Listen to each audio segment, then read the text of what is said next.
Today's episode is sponsored by Trading 212, the platform bringing commission-free investing to everyone. Welcome to Many Happy Returns, where we aim to make you a better investor. Is America abandoning free market capitalism? Washington seems to have moved from referee to player, picking winners, slapping tariffs on strategic exports, and even taking golden shares in critical industries. What are the implications for investors when the world's biggest economy is shaped by backroom deals? And in today's dumb question of the week, did the US government profit from the 2008 bailout? All right, let's get into it. So when we think about the US economic system, typically we think about unfettered, dog-eat-dog capitalism, laissez-faire economics, the invisible hand of the market. But maybe that invisible hand is loosening its grip a little bit, Roman, lately. We've seen some quite unusual moves from the Trump administration, at least compared to what we're used to from American governments. Yeah, so what I'd expect to see from the US is as close to pure capitalism as you can possibly be. They just let companies do their thing. They may help slightly, but you wouldn't expect them to intervene in markets directly. That's what you'd expect from other countries. At least outside of crises like wars and major recessions, where every government steps into markets. But outside of that, typically the US just tends to let the market do its thing. But last week we saw a brazen example of state intervention in markets, where the Trump administration took a 10% stake in Intel, the chip manufacturer.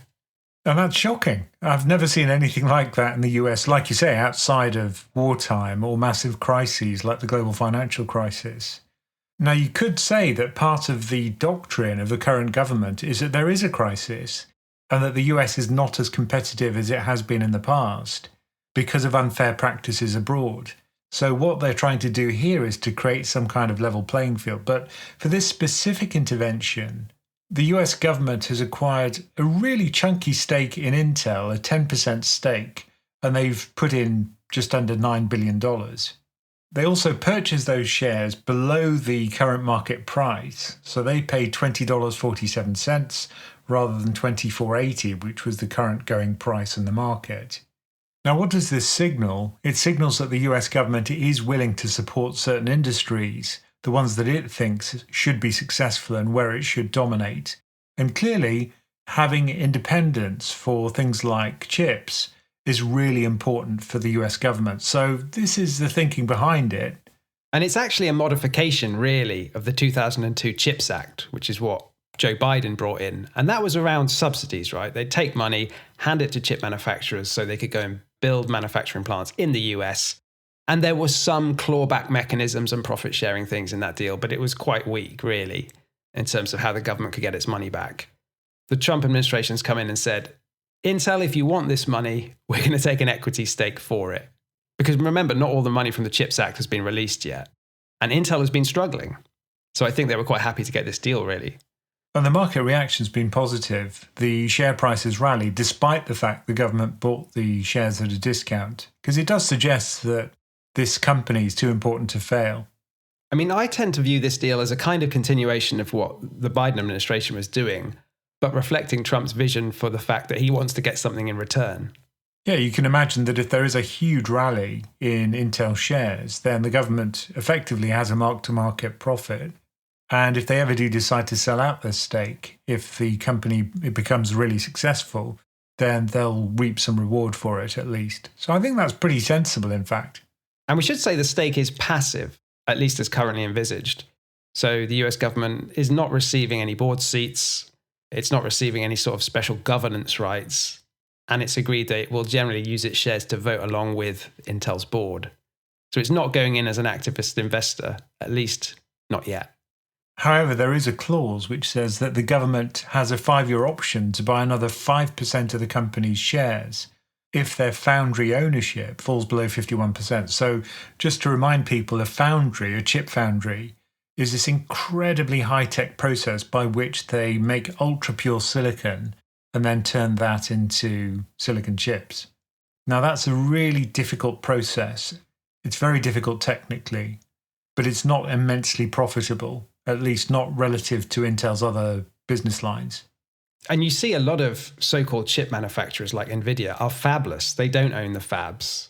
They get third parties to make the chips for them. They own the designs and the copyrights and things like that. Whereas Intel does have a foundry business, though a lot of shareholders wish it didn't, because it's, like you say, a massive capital investment, which is not yielding results. But obviously the US government wants the manufacturing, right? So it's kind of got this clause in there where it can say, we'll start to step in if you pull back from the hard business of making chips. It's a little bit like steel manufacturing in the 19th century. If you wanted to build warships, then you had to have steel. So you had to make really sure that you had an independent supply of that and that you wouldn't be able to be cut off from your supplies. I think a supply of semiconductors, which are domestically produced, is probably more important nowadays in terms of independence. I mean, there are a lot of different ways to go about independence when you've got critical resources, right? Traditionally, what the US would have done is build up a stockpile. That's the kind of thing it did with oil, right? Build up the strategic petroleum reserve. And it does that with metals and things as well. It could have done that with chips. But I guess the technology moves so fast that owning those fabs is important. But don't you think it's strange how quickly these deals can come together and how enemies can become best buddies and equity partners so quickly? Because it was just earlier this month that Trump called for the Intel CEO to immediately resign and said he had problematic ties to China.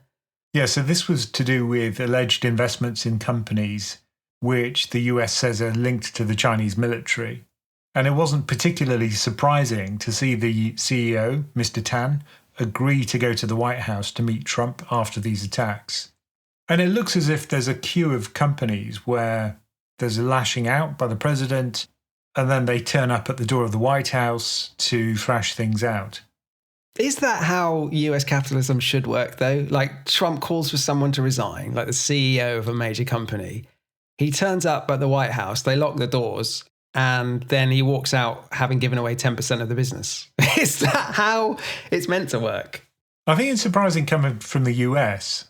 We wouldn't be surprised at all if that happened in China or in Europe. So I think that's just the US adopting practices which have been pretty much dominant elsewhere. There was a quote in the FT which kind of backs up your point. It said, "The announcement is the president's latest move towards a more interventionist approach to corporate America, one that edges closer to 1960s European state capitalism than US free market orthodoxy." And in fact, Trump said in the announcement that we do a lot of deals like that, and I'll do more of them. So yes, we should expect more of the same. And it certainly hasn't been the only deal which has gone down that road of more intervention. I mean, you only have to look at the other chip makers, right? We've got Nvidia and AMD, who had been effectively banned from selling chips into China for national security reasons. That started under the Biden administration and was continued under the Trump administration until just a few weeks ago when a deal was announced that they could resume sales of certain chips, ones that had been specifically designed for the Chinese market, like the last generation, basically, slightly less powerful than the cutting edge. But in order to do so, in order to sell back into China, Nvidia and AMD must pay 15% of their revenues from those chip sales directly to the US government. So it's kind of like a tariff. It's an export tariff rather than an import tariff. Pretty unprecedented, really. Now, if your argument is that there's some kind of strategic advantage you're handing to China by allowing these exports of even these older chips, well, by taking a cut of the profits, does that mean that it's not a threat anymore? I don't really understand the logic there. Oh, I can explain the logic that's gone on behind the scenes here. And the New York Times have done some great reporting here, which reports on the internal battle between the factions of the White House. So on one side, you had the China hawks, who don't want to sell anything to China, and especially not AI chips.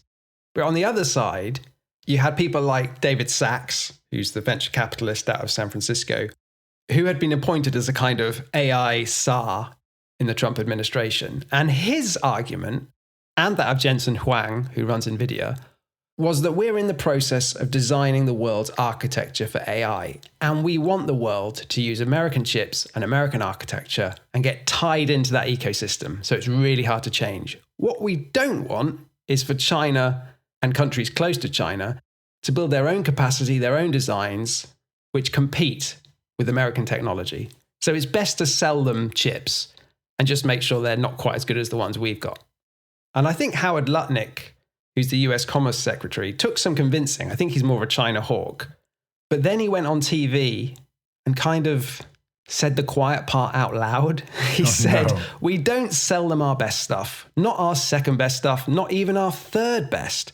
You want to sell the Chinese enough that their developers get addicted to the American technology stack. That's the thinking. Now, China found that insulting and has reportedly decided it won't be buying these chips anyway. That's the problem, I think. It'll cause a backlash. Also, I think it's really weird thinking that you can tie hardware and software together. If the software libraries were tied to specific chips, which I think in some cases they are. Yeah, they are. NVIDIA's CUDA system is critical for running its AI chips. But how hard would it be for China to create its own parallel software, which would allow developers to essentially be agnostic about the hardware they're running on? Because then, presumably, you could just swap out the US chips for Chinese domestically produced chips.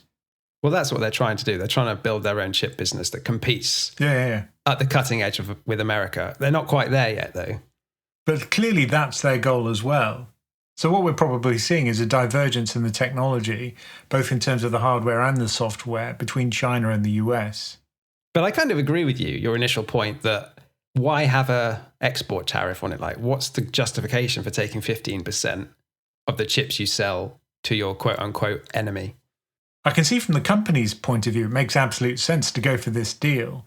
Okay, we have to give away 15% of our revenue, but it's still worth it because that's revenue that we wouldn't have had otherwise. And it's a big market, of course. Oh, yeah. From the company's point of view, 85% is better than 0% for sure. But I'm not quite sure what the administration thinks it's doing here. Again, I guess it comes back to Trump wants something in return for granting the export licenses. And in this case, he settled on 15%. Probably not much more to it than that. Though Scott Bessent, the Treasury Secretary, did say, I think we could see it in other industries over time. Right now, this is unique. But now that we have the model and the beta test, why not expand it?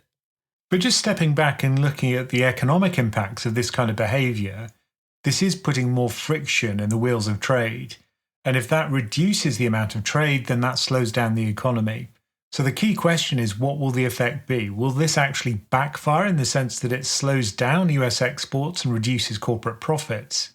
Or will it turn out that China's demand for these chips is such that it really won't affect things at all?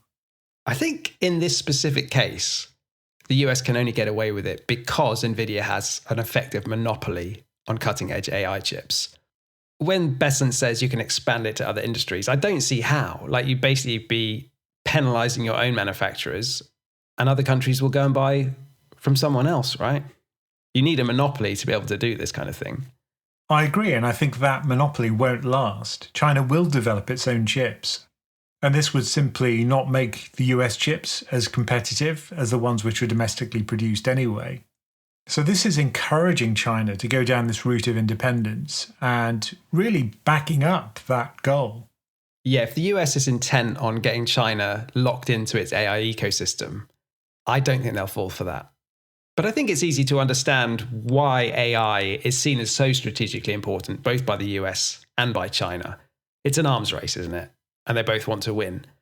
But even companies which have nothing really to do with AI, sadly, Apple is one of those ones, if you're a shareholder, they are kind of being bullied into deals which you would think are not typically what you see in the US.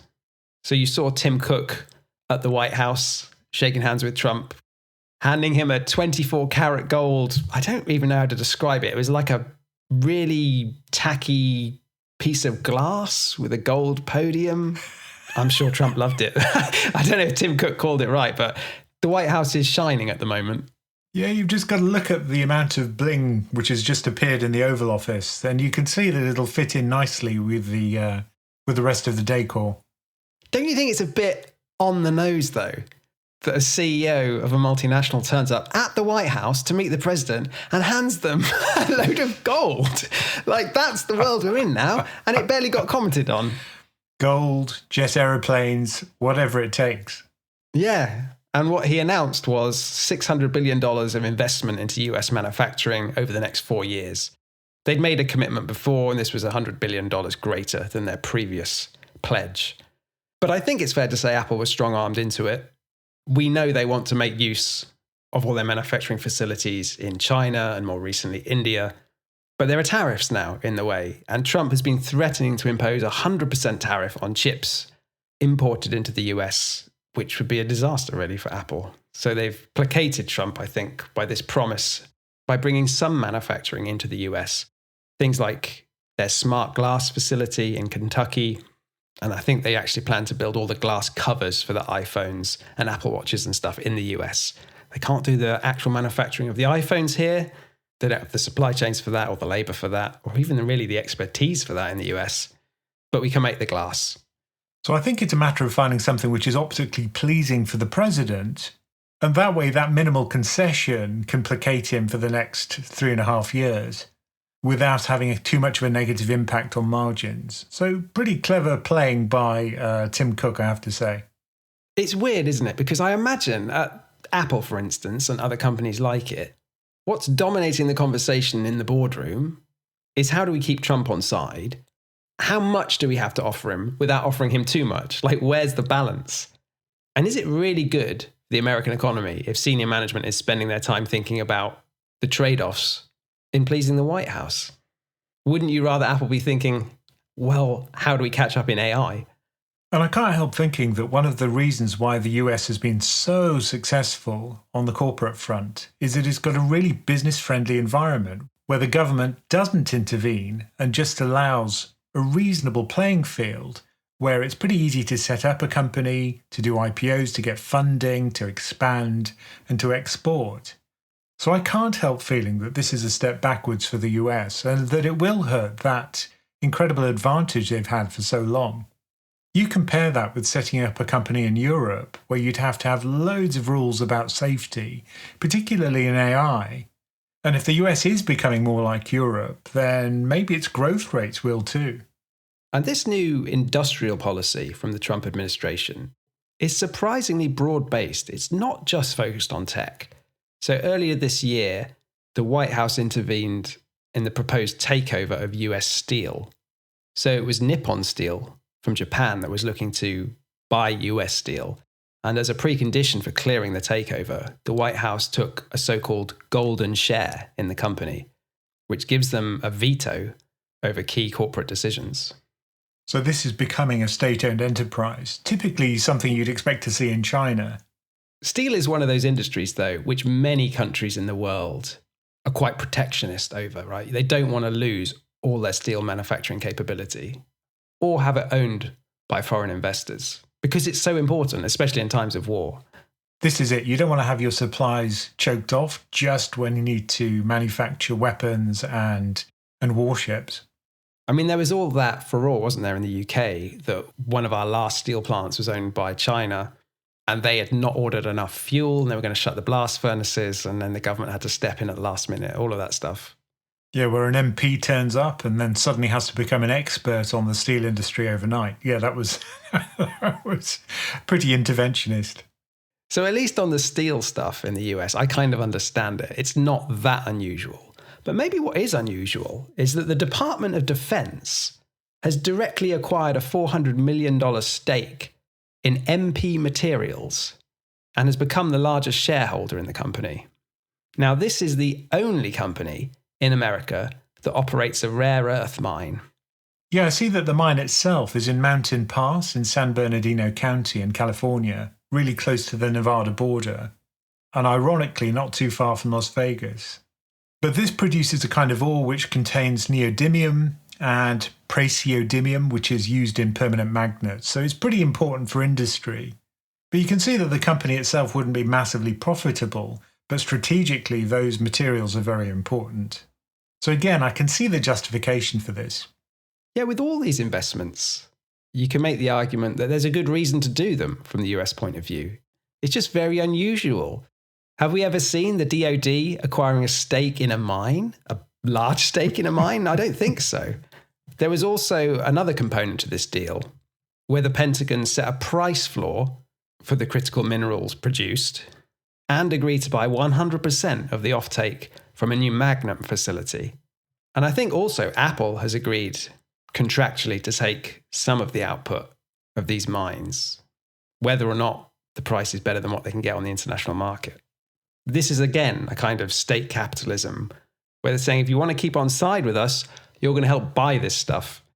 Now, the rare earth elephant in the room here is China, of course, which has essentially cornered the market in rare earths globally, both in terms of the upstream mining, but also the downstream processing. And that is the major piece of leverage, I think, that China has had in the trade negotiations with the US, where they've said, fine, you want to put these massive tariffs on us, then we'll stop sending you all the critical minerals you need to make all your tech products.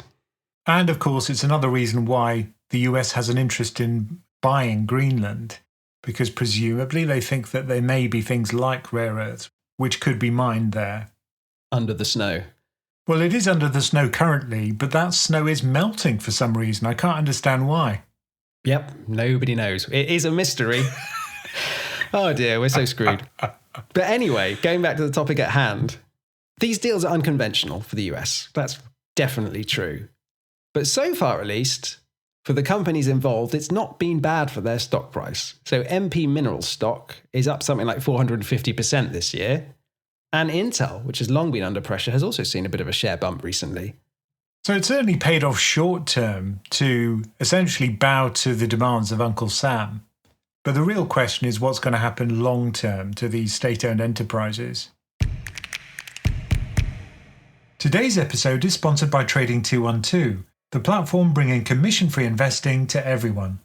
Trading 212 Stocks and Shares ISA is the cheapest way to invest, with zero commission and the lowest FX fees I could find on the market. Looking to keep things simple, you can easily automate your investing with pies that allow you to rebalance your portfolio at the click of a button. Customers with Invest accounts can also benefit from the Trading 212 card, which has no FX fees, true interbank rates, and offers 1.5% cash back on all transactions up to £15 per month. Many Happy Returns listeners can claim free fractional shares worth up to £100. Just create and verify a Trading 212 Invest or Stocks ISA account, make a minimum deposit of £1, and use the promo code RAMIN, RAMIN, within 10 days of signing up, or use the link in the show notes. When investing, your capital is at risk and you may get back less than invested. Past performance doesn't guarantee future results. Pies and Autoinvest is an execution-only service, not investment advice or portfolio management. Automatic investing refers to executing scheduled deposits. You are responsible for all investment and rebalancing decisions. Free shares can be fractional. 212 cards are issued by Paynetics, which provide all payment services. Trading 212 provides customer support and user interface. Terms and fees apply. Okay, so I think we've summarized the fact that the US has a pretty strong industrial policy now, if you want to put it mildly, verging on a kind of state capitalism, if you want to put it more strongly. And several times in that first half of the episode, Romin, you said, this is more like something you would see in China. Now, most people would think, oh, well, that's a bit worrying. But to just step back a bit, China has grown enormously over the last 30, 40 years. It is the big economic success story. But its stock market hasn't done so well. Is this the trade-off? I think that's true. And I think the problem here is that it might favour things like economic growth. That certainly has been the case in China. It's lifted a lot of people out of poverty, but at the same time, it hasn't rewarded shareholders. And there's always a question about the use of capital and the allocation of capital when you get heavy government intervention. Can the US government or any government be trusted to choose the winners? And what are the reasons for choosing which companies are going to be backed and which ones aren't? Is it the fact that they've given a big gold present, an ornament, which goes on the White House mantelpiece? Or is it because they are a fundamentally critically important company, which could become more successful because of the government backing? Because when we were talking about Intel, you said, okay, the US government was giving these subsidies to chip makers. Kind of makes sense that in return, it's getting some share of the equity. But then the danger there is that if Intel looks like it's struggling and it's got competitors, well, if the US government owns 10% of Intel, there's a big incentive on it to help Intel get back to the front of the pack, potentially hurting innovation and raising the risk of moral hazard. Because it could be the case that if a company does have implicit government backing, they'll just be thinking, why should I try hard? We've got the government at our backs. We don't need to be hugely innovative, and we don't need to take risks. This becomes much more like a government employee job, where you just do your job 9 to 5. You're not going to take a big gamble on new technology. And ultimately, that's going to hurt the growth of that company and its ability to innovate. So that's the risk, I think. And there is a bit of an elephant in the room across all this discussion, where we've said, the US doesn't usually do state intervention, it's very hands-off, which, let's be honest, is not that true. The US has a bit of a military-industrial complex, and state contracts are very important. And the other danger is that if there's a state contract needed for chip supply or whatever it might be, you wouldn't be surprised if it gets awarded to the company where the US has a stake in the company. Yeah, so immediately that puts the other companies which don't have the state backing at a disadvantage. Another problem, I think, is that if you think about how a company's run, where you're primarily thinking about your shareholders, you'll be maximizing your margins. Whereas if the government's got a stake in the company, it'll be more about employing more people, which of course is very expensive. And there's also a question about corporate governance. What will the aims of the government be? Well, it'll be to get re-elected. And the more people you employ, the better it is for your re-election prospects. So there are conflicts of interest here which are introduced when you have this kind of new structure. I mean, these are very well-trodden arguments around the pros and cons of state backing of industry. It's been going on for hundreds of years, right, these arguments. And many people would say this is why the stock market in China has not mirrored the growth of its economy. Whereas margins have grown in the US and most of the rest of the world, in China, margins are always under a lot of pressure. But look, there have been big successes, even here in the UK, when it comes to state sponsorship or ownership of companies. British Aerospace was nationalised, and that's been a very successful company. There are, of course, also many huge failures. So, for example, British Leyland was taken over by the government, and of course, that didn't succeed at all. That's before my time. What was that? Like a car manufacturer? That's right, yeah. To me, it's like an apocryphal name almost. British Leyland is just a symbol of the dangers of state intervention. And ironically, the MG brand, which was owned by that consortium, British Leyland, eventually went into Chinese hands. So SAIC now owns the MG brand. You've got an MG, Roman. You've given me a ride in your MG. Well, we don't anymore. We have a Mini, an electric Mini. Well, that's another classic British brand, but who owns it now? Sadly, BMW. Which is a German company. And we've spoken about China, but maybe Germany is another example here, where there is a real partnership between the state and industry, and labour unions are much more powerful there. And again, the German economy has done very well over the last 20 years, though is now really struggling, partly because it has not managed to innovate. Yeah, so for example, Volkswagen, if you look at the ownership of Volkswagen, Lower Saxony state owns 20% of the voting rights for the company. And the company really wants to try and become more competitive, more efficient, but it's just being blocked from closing factories in Germany or rationalising its supply chains. Like, it's very difficult to operate for them, I think, when they're competing with cutthroat competition from China, for instance. Yeah, I think for many reasons, the auto industry is one that's seen as being very important for politicians. Firstly, as you walk down the street, you can see where the cars are coming from. So it's no surprise at all that the US has intervened multiple times in the auto industry. So in 1979 to 80, we had the Chrysler bailout, and they provided $1.5 billion in loan guarantees. Then again in 2008, GM and Chrysler got loans from the TARP funds, and the government took a 60% stake in GM when they filed for bankruptcy. Interestingly, Ford didn't take any bailout funds, and actually they've been doing okay, not spectacularly well, but they were one of the few companies which didn't require a bailout at the time. Yeah, so we said a lot of this state intervention and equity stake stuff is unprecedented outside of crisis. Obviously, 2008 was a crisis, but that Chrysler stuff in the 70s was not in a direct crisis. So it's a bit like steel, isn't it, where cars are politically important and strategically important in a sense, because those manufacturing plants can be converted to make tanks if you ever need it. So you don't want to lose all your manufacturing capacity. And I guess you can make the argument about that now with AI, that there is good reason to think you need to keep as much of this manufacturing and R&D capacity domestically as possible. Yeah, I think the danger is that governments are going to try and rustle industries out of nowhere. So, for example, trying to produce our own tech infrastructure in Europe so that we're not dependent on US infrastructure for that kind of thing. I think that's going to be unlikely to succeed. Do you not think we have to try? Like, if AI and chips are going to own the future, are we just going to sit back and say, well, we've got to choose America or China? Would we not at least try to build some sort of domestic alternative? My worry is that we produce something that just wasn't as good and that really couldn't compete without heavy state sponsorship. So that would be quite sad to see, I think. But there's heavy state sponsorship in China and the US. This is the game now. Yeah, but what would it look like? I just can't see us creating forced industries when maybe we don't have the ability to operate at that scale. It may be that we can also be successful providing subsidiary industries and services to those industries in the US.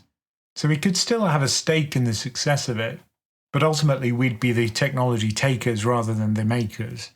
I'm going to send the transcript of this to Macron. He might come on the podcast to argue with you, because I think he believes it's critically important that Europe does have autonomy when it comes to tech, or it's just going to be a rules taker and will fall further and further behind economically and militarily. I mean, isn't it a sign of how important that the US thinks this is going to be, that it's kind of bipartisan? They've gone about it in slightly different ways. So the Biden administration was all about subsidies, like the carrot approach, whereas Trump has gone a bit stick and a bit carrot. But either way, they're throwing money at AI and their tech companies to try and win this arms race. Yeah, I think the stick and carrot approach makes sense, but only if you've got a donkey. And I think our problem is we don't have a donkey in the first place. We could sell carrots, we could sell sticks to the US, but I don't think we've got the donkey in the first place. So, yeah, I'm just not convinced that that's going to fly. Okay, so it seems like you're resigned to the fact this is US versus China for the tech future. What are the implications then for us as investors, now that we see that the US is at least willing to step into markets in a way that we haven't really seen in the recent past? Well, fortunately, we don't have capital controls, so you don't have to invest in only European companies or UK companies. And certainly from an investor point of view, I see this as a kind of continuum where you go from the US, which is much more free market oriented, slightly less now, of course, via Europe and the UK, and then finally to China, where state-owned enterprises are very, very dominant. And governance is completely government dominated. So those are the choices you've got. And it's not the case that it's clear cut, that if you have a state-owned enterprise, it's necessarily going to be a failure. I mean, that's the irony of the picking winners line, right? It's kind of assumed that what you mean is picking losers. But it's not, right? It doesn't give you that much of a clue either way, which is what makes it difficult for investors. And it was interesting. There used to be a pair of indices for China. One of them was state-owned enterprises, one of them was ex-state-owned enterprises. And for a long time, the ex-SOE was the one that was favoured, with the logic being about this misallocation of capital. But then after the government clamped down on various industries, the SOE index is now the one which is favoured by more people. So maybe we could have that kind of thing for other markets. But I don't think it would be very successful because, like you say, there's not a clear-cut effect of SOE versus non-SOE. The danger is that it affects everyone negatively, right? For all the reasons we've talked about. Companies might no longer be competing on a level playing field. They might be focused on the wrong metrics. Shareholders might become a second thought. And from a returns point of view, that's not usually good. Yeah, and if this has a chilling effect on the global economy, then ultimately that'll feed through to corporate earnings and reduce growth rates. So if you're a global index investor, which I am, then I think the overall effect will be a negative one, longer term. I guess it depends whether what we're seeing in tech and chip manufacturing and AI in America, the policy interventions there, will that spread, like is hinted by Trump and Bessent, will that spread out into other industries where there isn't really a justification at all? And I think it will. I certainly think it will in the US. And I can see that the political winds are changing in Europe and in the UK. to be much more likely to try and support your local industries, because that just does better with the electorate, even if economically it may not make sense. It's a similar thing to trade, isn't it? Where we've got these tariffs springing up everywhere. And it's a big departure from the consensus that's built up since the sort of Reagan-Thatcher era, really. Now, like you say, obviously there's a big political pushback against so-called neoliberalism and all the problems it's arguably caused in terms of inequality and social mobility. But to just narrow it down to us as investors, it does look a lot like an economic regime change. An abandonment of liberal trade, the return of muscular industrial policy and mercantilism, and potentially a weakening of central bank independence. Yeah, I mean, I don't get too gloomy about these things, because in the UK we saw an even more extreme swing of the pendulum from a wide range of industries being nationalised under a Labour government. And then we had the Thatcher reversal in the 80s and the early 90s, which led to a huge boom in the stock market. So if it does get really bad, eventually I think the pendulum will swing the other way as people realise that this is not to their benefit. But the danger is that we do go through this lull period when we have to suffer the effects of these policies. And I think from an investor point of view, it's probably quite important to divorce what you might think politically from what you do with your money. Like, you've got to invest in the world as you find it, not how you wish it to be. Oh, I agree completely. I think it's really important to be grounded in the actual numbers that you see, whether that's economic data, earnings data. Always be a curator of beliefs which are culled by what actually happens, rather than imposing your view of the world on what's actually there. But at the moment, the numbers are going up, right? Stock numbers are going up, earnings are going up, valuations are going up, largely driven by this AI sector. The music is still playing, and pretty loudly. Yep, and to the horror of my children, I'm still dancing. Now, I can't provide any dancing tips, but I can certainly teach you something about investing. And if you join our community, you get access to our chat application where we can discuss anything you like, and you can ask questions of the community. To learn more about that, just go to pensioncraft.com/membership. Okay, today's dumb question of the week. Did the US government make a profit from the 2008 bailout? So I've seen it claimed a lot in recent years that yes, it cost US taxpayers a lot to bail out various institutions in the financial crisis. But in the years since, they've more than made their money back. But is that actually true? So last year, the Congressional Budget Office released their final report on the Troubled Asset Relief Program, which is the official name for the bailout program.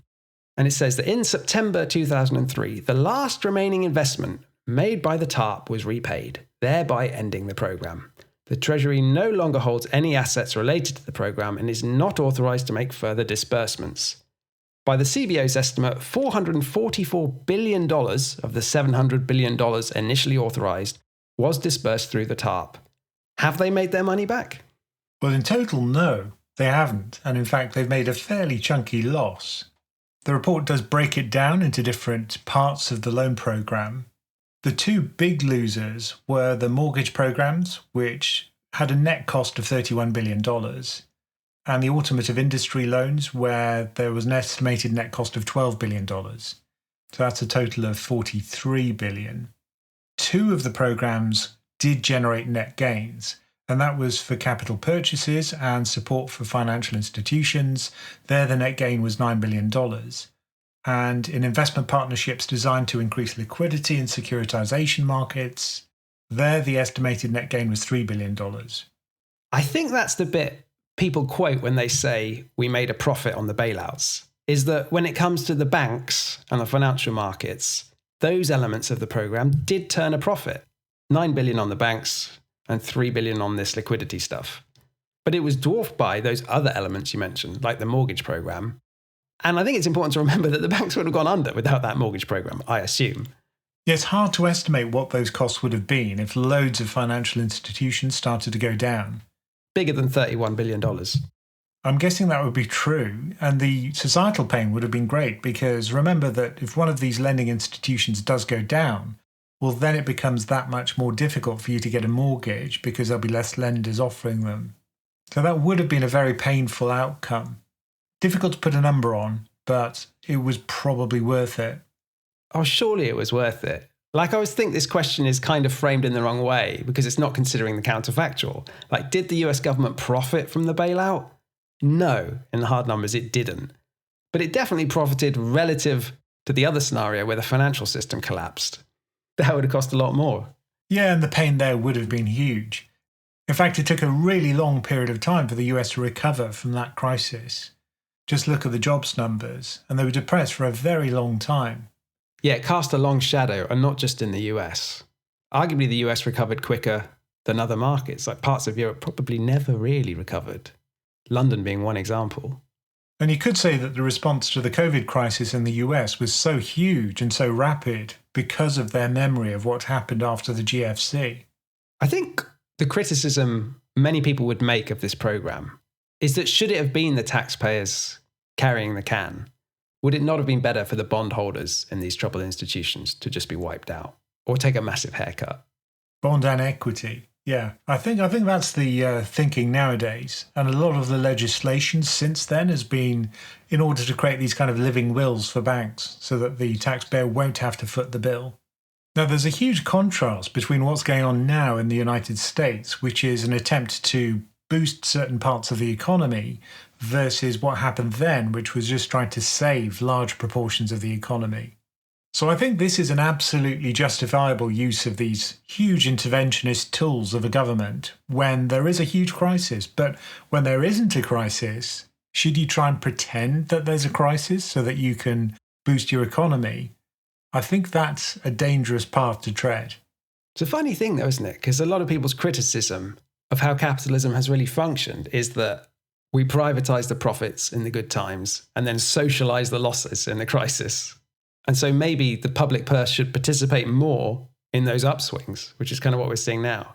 It's a weird inversion, isn't it, of what we're used to? And it's coming from a notionally right-wing government, which is, again, unusual. Yeah, it would never be couched in those terms. But as you say, that's straight from the socialist playbook. So while the US government didn't technically profit from the 2008 bailout program, we'll have to just wait and see whether the 2025 industrial policy program turns a profit for taxpayers. Certainly, I think we've moved beyond the era of free markets now, obviously in terms of trade, but now also in terms of domestic competition.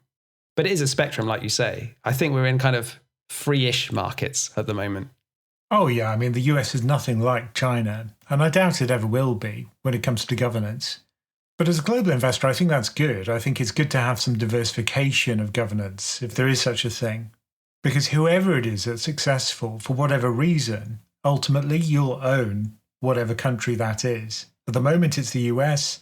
Who knows where the pendulum will swing next? Thank you for joining us for Many Happy Returns. Keep sending us your questions, no matter how dumb, at mhr@pensioncraft.com. And do remember to check out pensioncraft.com for all the information about our membership, courses and investment coaching options. Many Happy Returns is a Pensioncraft production, co-hosted and executive produced by Romin Nakiza and Michael Pugh. This podcast is for informational and entertainment purposes and is not financial advice. We do not provide recommendations or endorse any decision to buy, sell or hold any security. We cannot be held responsible for any actions listeners may take, and investors are encouraged to seek independent financial advice.